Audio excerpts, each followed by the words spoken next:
நமது ஆபிரகாம் லிங்கம் அவர்கள் ஒரு மேடையில் பேசிக்கொண்டு இருந்தார்.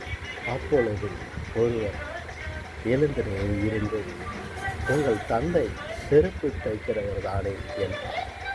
உடனே அவர் சொன்னார், என் தந்தை அருமையாக செருப்பு தைப்பவர்.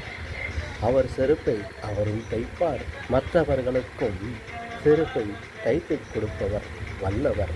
நல்ல சுத்தமான முறையில் தைத்து கொடுத்து கொண்டுதான் இருந்தார்.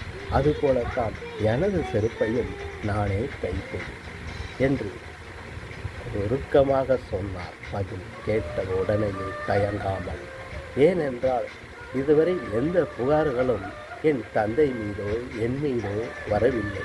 நீங்கள் ஏதும் புகார் தெரிவிக்க வேண்டியது இருந்தால் உடனே தெரிவிங்கள்.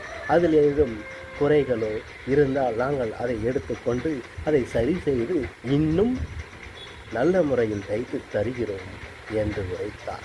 ஆகவே இந்த தருணத்தில் நாம் எடுத்துக்கொள்வது, யாரையும் இயல்பாகவோ தாழ்வாகவோ எந்த நேரத்திலும் நாம் நினைக்கவும் கூடாது, கருதவும் கூடாது, கூறவும் கூடாது. நிலைமை மாறும். ஒரு நாள் கண்டிப்பாக நிச்சயம் உதிக்கும். உங்களுக்கான ஒரு நாள் கண்டிப்பாக விடியும் என்ற நம்பிக்கையுடன் உழைத்து வாருங்கள் என்று சொல்லிக் கொள்கிறேன்.